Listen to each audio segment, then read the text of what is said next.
Are you wondering if GovTech is the right career choice for you? In this video, we'll explore why the GovTech sector offers incredible opportunities for innovation, long-term growth, and of course, career stability.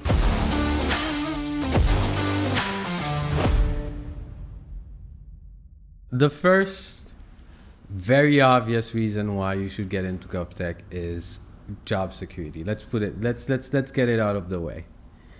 Because not only it has job security in terms of when you've done getting that job, it's very difficult to get fired, but also there's growth opportunity. You can take your skills and move from agency to agency, and your seniority, you don't necessarily lose your seniority and stuff. So that's why a lot of people think it's attractive to get into GovTech, because not only the job you're at is secure, but being in that GovTech environment is it's a very attractive in other ways as well. Yeah. And compared to the private sector, GovTech jobs are way more stable.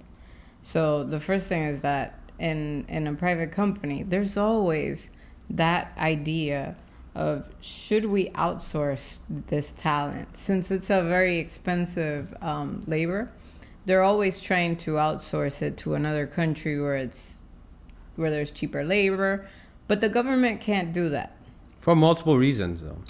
They can't do that because outsourcing U.S. job would not go well. And most of U.S. the time, government jobs. Exactly, they're clear US jobs. Exactly. Most of the time. And secondly, U.S. government jobs that are very sensitive to the So national security would go even worse. They require people to be U.S. citizens. They sometimes have to go through a background check by the FBI. So these are high security jobs. Yeah. And besides the job security, it's the pension and benefits as well. In general, not only in the U.S., government jobs, more than the salary itself, the package. It's the package that's attractive. It's the benefits. It's the amount you get in terms of pension. It's the amount of unlikelihood of getting fired or laid off. Exactly. And also, not only that, some agency, you get your pension on 20 years. Yeah. You know, because let's take the military, for example. It's a government entity. So you can get early retirement on 20 years. Of course, after early retirement, you can choose to extend your career, but those perks are very, very valuable to people. So for many reasons, GovTech is the way to go, especially nowadays. When you talk about GovTech, you talk about being on the edge of technology as well. Another thing is that people that work in GovTech, especially in IT infrastructure, we help the government keep their mission going. So we basically take care of mission critical systems, which if they're not up, then the government is not fulfilling those services that it owes to its citizens. So even when you see that there's government furloughs and that kind of stuff, we are never let go because we're considered essential workers. And I lived through that when I worked for the government in the past. Yeah, and also the security clearance you get sometimes, and I have to say, not all government jobs require a high security clearance, but it's likely. The security clearance you have is a perk in itself. Yes. Because having a security clearance gives you basically a salary premium. And the best thing is you can move with that mobility. The mobility of that security clearance too. And it's a perk because not everyone gets to have it. It takes a long time to even get in a situation where a company can sponsor you. And once they are done sponsoring you, it takes a long time to actually start the job. Yep. So once you have it, once you end the job, you're good. And we just had that with a student of ours. They got offered a job.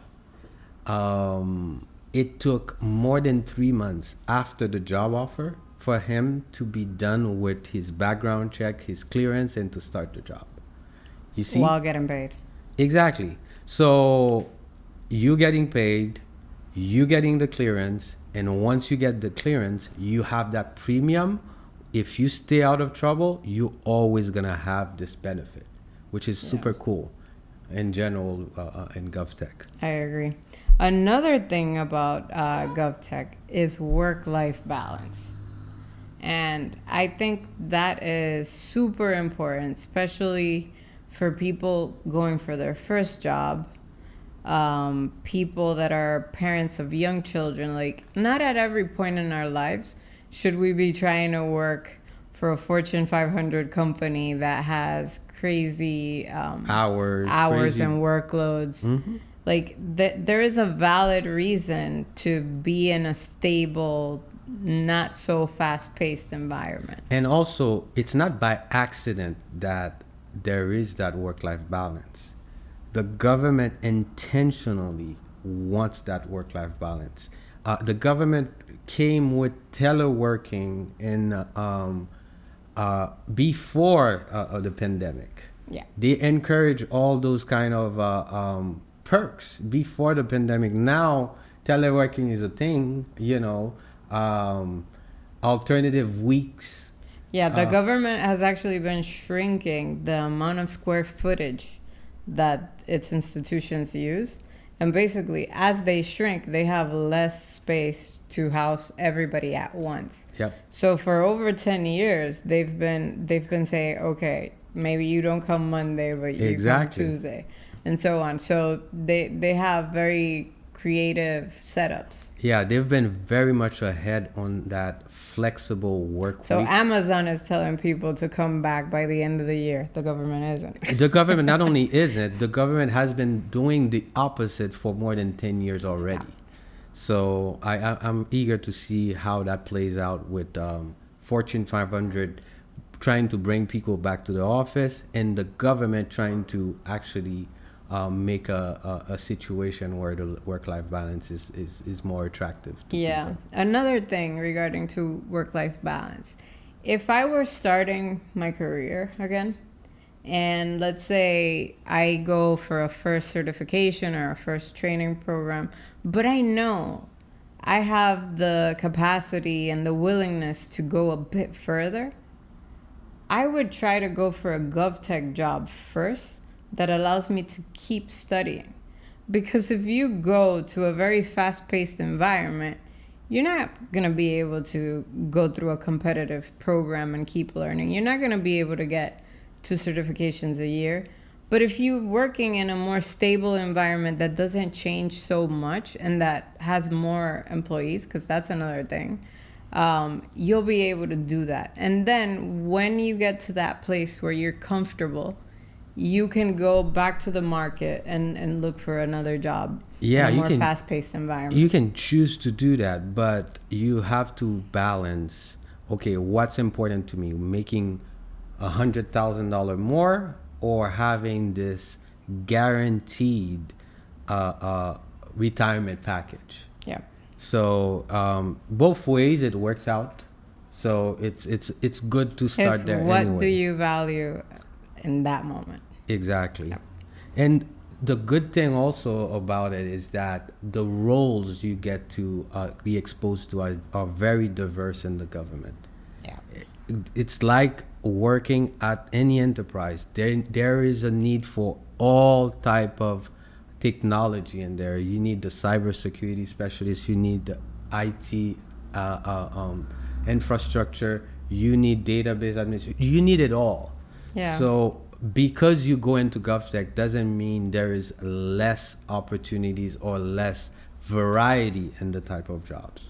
Yeah, and also the government isn't like one homogeneous institution. There's many different institutions inside the government, and you'll see that there are very, very large environments where you do this one tiny thing, And then there are these smaller organizations where, like, if you go in as a IT infrastructure person, you'll be able to touch different things in that environment, and that was my luck. I went to an environment where we were like 3 engineers, and we dealt with the data centers. We dealt with the virtualization. When it was time to go to the cloud, we dealt with that as well. So I was exposed to like 10 years of experience in a few years, instead of going to an environment where I would be able to run like do very specific tasks, and then it would take me 20 years to acquire like the vastness. The other thing I can think of is innovation opportunities. And you may say, but wait, the government doesn't change much. Well, that's the opportunity. Like, they're so far behind in some ways that there's always an opportunity to help them catch up. So, for instance, if you want to think about cloud migrations, most private companies are already very into the cloud, but there's still government organizations that are not leveraging. For many important reasons, for legal reasons, for reasons regarding security. So it's not for just being lazy that they are a little slower. Sometimes it's budget. Exactly. And again, this is another reason why I was saying not all government institutions are equal. Some government institutions have huge budgets, but some have tiny, miserable budgets where you're forced to use open source because there's no money for licensing and stuff like that. Yeah. So that it's in itself is an innovation opportunity, because you may have to engineer solutions where you don't have budget. And also, like you said, it depends on the agency you're working with. If you're working for NASA with unlimited budgets, you are working on the latest and greatest technologies and projects. But you might be working for another and even that, I challenge it.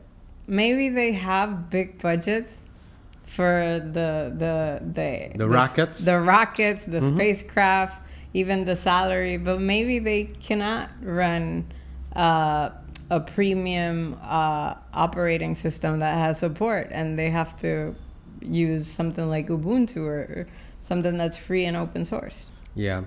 But in general, I think if you are trying to get in tech and also get the career opportunity, the growth, the potential for growth, and also have the options, have more options open to you, GovTech is definitely the place to be and the place to start, most importantly.